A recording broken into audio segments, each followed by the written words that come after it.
안녕하세요. 돈을 부는 집의 차길재입니다. 저는 이렇게 한가한 시간에는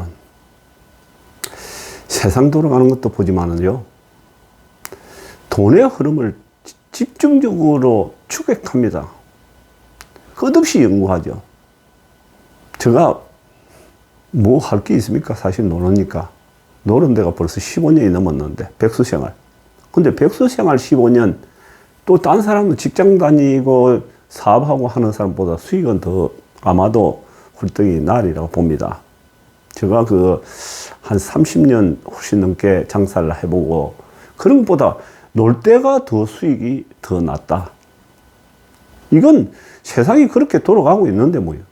그렇기 때문에 여러분들도 저한테 전염이 되어서 무작정 놀으라 하는 건 아니고, 놀면서 이 돈의 흐름을, 부의 흐름을 갖다가 집중적으로 파헤쳐야 됩니다. 그렇지 않으면은 소위 말하는 벼락거지가 된다는 얘기입니다. 그러니까 내버려두면 벼락거지 돼. 벼락거지가 안 되더라도 내 하고 싶은 거 하나도 못하고 그냥 젊음이 다 사라져 본다는 얘기예요. 그렇기 때문에 한시라도 빨리 부를 축적해가지고 내 하고 싶은 거, 가고 싶은 거, 갖고 싶은 거 다 가져봐. 남자라면. 여자도 마찬가지겠죠. 아니, 세상에 한번 봐보세요. 어저께 제가 이 영상을 찍게 된 동기와 금단 신도시에 가서 상가를 찍어 왔습니다. 제가 편집을 잘 할 줄 모르니까 나는 솔직히 이 유튜브는 엉터리입니다. 엉터리라도 또 하지 않습니까? 구독자는 모이고. 근데 이게 누가 오라 그래가지고 가보니까 상가를 요즘은 아파트 줍줍이 아니고 상가를 줍줍한다. 이게 말이 됩니까? 난 상식을 너무 깨는 세상이 돼가지고 이해가 안 가는 때가 종종 많습니다. 상가 그 비싼 놈을 갖다가 한 6억짜리 손바닥만한 가게 하나 하고 부터 시작해서 2층, 3층, 4층 이렇게 큰 거 몇백 평 되는 걸 갖다가 보통 한 8억에서 한 20억짜리를 갖다가 한 사람이 막 5개, 4개씩 막 줍줍을 한다. 이런 이야기를 합니다. 그리고 금단신도시 그 상가가 그렇게 안 팔리던 게 요즘 와서 거의 동이 나다시피 팔렸습니다. 제가 깜짝 놀랍니다. 저 상가 장사 흐름을 연구하기 위해서 어떤 업종이 잘 될까, 신도시의 초기 단계, 그걸 연구하기 위해서 저때도 말씀드렸지만, 뻑하면은 송도신도시, 평택, 고덕신도시, 분당 일산은 말할 것도 없고, 여기 양주 옥정 신도시 같던데, 그런 데 가가지고 최근에 발생했던 그런 신도시 비교 분석을 막 하는데요. 상가들이 내가 전부 다 미분양 돼가지고 전부 들어오는 사람이 세입자 하나도 없어가 다 비어가 있습니다. 지금도 몇 년이 돼도 비어가 있는데, 여기 이 금당 신도시에 지금 상가 분양이 불티나게 팔립니다. 왜? 아파트가 안 되니까 이제 돈이 갈 데가 없어가지고 상가로 몰려온다. 참, 그걸 보면서 정말 위험한 일을 벌리구나. 제가 누누이 그랬지 않습니까? IMF 터져가지고 그때 냈다 질른 사람들이 얼마나 자살도 많이 하고, 그야말로 가정 해체되고 하는 걸 제가 봤거든요. IMF 터져가지고 한 3년 동안 자살자, 가정 해체 엄청나게 많이 넣습니다. 저 주변에도 많이 넣었고. 그리고 난 다음에 2008년도 금융위기 터지고 난 다음에 그 전에 그야말로 마구잡이로 늘렸던 사람들, 재산 늘렸던 사람들, 참 가정 풍기바상 된 사람들 엄청 많습니다. 지금 부동산이 여러분들도 아시다시피 지금 2012년, 13년도부터 오르기 시작해가지고 현재 2021년도, 내년에 이제 2022년, 22년도 이 대통령 선거까지 이제 끼어가 있는데, 그동안 금리가 싸고 돈을 많이 풀었습니다. 하필이면 코로나라 그런 게 터져가지고 이 정부는 몰래 통화량을 기본적으로 딴 정부하고 다르게 한 3배 정도 찍어냈습니다. 그러다 보니까 돈이 엄청나게 풀려버렸죠. 돈 값어치가 많이 떨어졌습니다. 솔직히 전에 한 몇 년 전에 1억이 지금은 5천만 원도 안 됩니다. 그 정도로 보시면 아마 맞을 겁니다. 지금 물가가 밥 한 그릇 어제 가보니까 소머리 국밥 한 그릇에 돈 한 8, 9천 하던 게 15,000 하더라고요. 그 정도로 돈의 값어치가 없어졌습니다. 자, 다시 돌아가서 금단신도시에 상가를 주표한다. 그럼 세입자가 있습니까?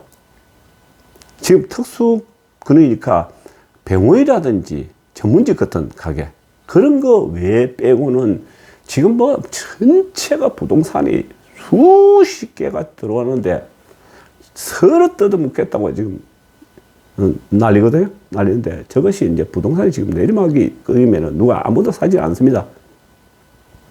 상가가 처음에만 그럴듯하게 기대 심리로 그냥 돌아가는 것 하지만도요. 1년, 2년, 3년 지나고 나면 어느 정도 돌아고 나면 장사가 현실적으로 하나도 적체돼 버리고 하나도 안 되면요. 전부 공실이 생기면서 점포 분양받았던 거 10억 받았던 거 나중에 5, 6억에 내놔도 팔리지 않습니다. 이 얘기는 제가 경험자이기 때문에 잘 압니다. 상가도 무진장 분양받아봤고 땅도 한 100여 필지를 넘게 사고 팔아봤기 때문에 적어도 경험자가 말하는 것이지 무경험자 책을 봐가지고는 절대로 되겠지 생각하지만 현실적으로 딱 들어가서 보면은 되겠지 생각하는 게 안 되겠지로 바뀌어버립니다. 이게 세상입니다. 근데 상가 분양받는 거는 한마디로 말해서 제가 보기에 자살골 있지 않습니까? 자살골.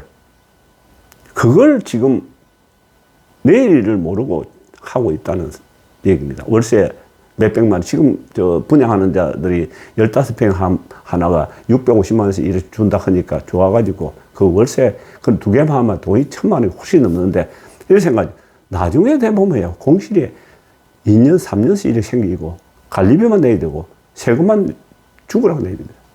자, 상가도 그렇습니다.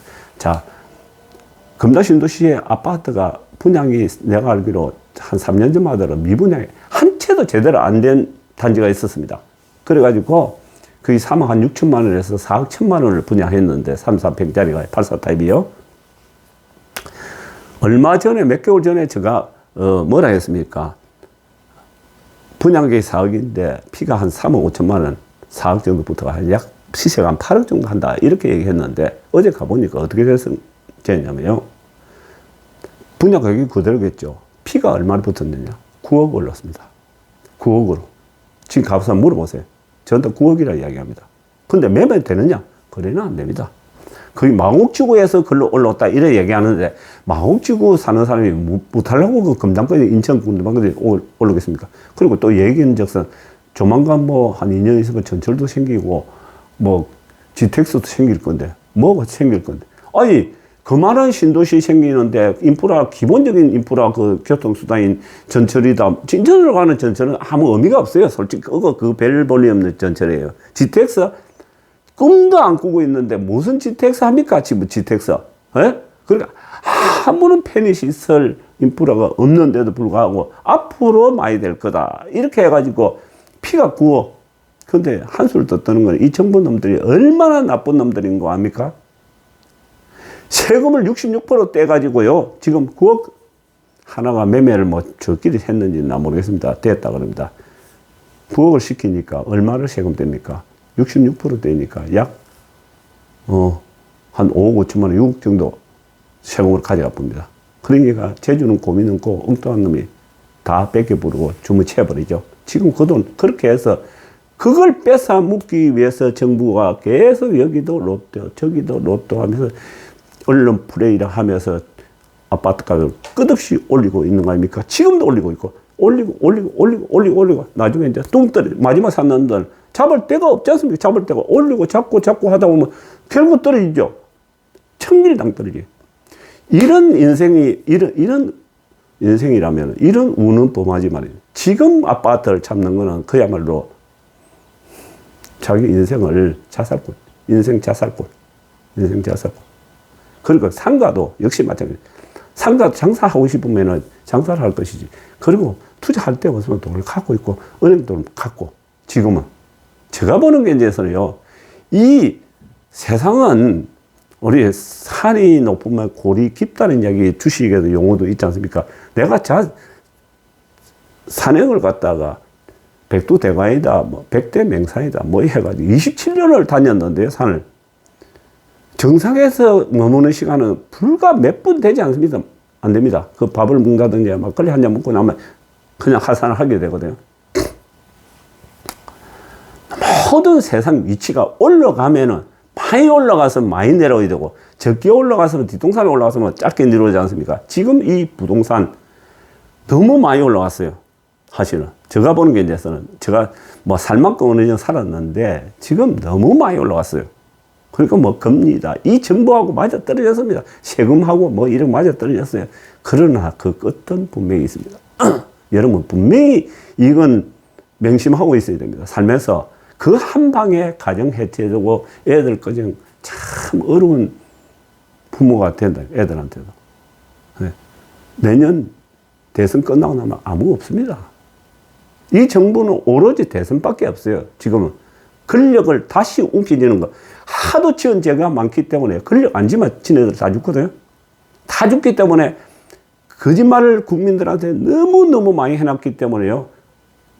돌 맞아 죽습니다. 그렇기 때문에 어떻게 하든지 내년 대선까지 갖고 가는 거예요. 이거 부동산이고 뭐 하든 주식도 마찬가지라고 봅니다. 그래서 주식은 제가 대선 전까지만 하고 일단은 물러서자는 얘기예요.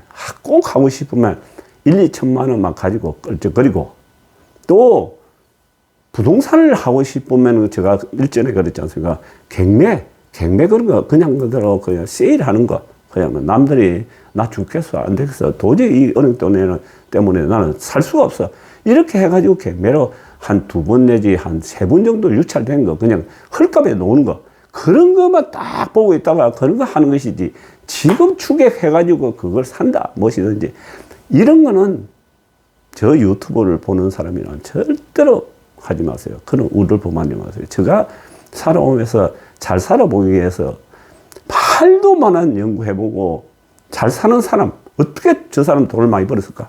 어떻게 하면 저 사람이 장사를 저렇게 잘할까? 비법이 뭐냐? 그것만 연구한 사람입니다. 솔직히 얘기하면 그게 이 노하우입니다. 노하우 여러분 노하우 그냥 공짜로 주는 거 아닙니까? 그냥 뭐 재능 기부 이런 거 다 외워놨다가 메모해놨다가 그대로 지금은 가만히 있는 것이 도리어 투자다.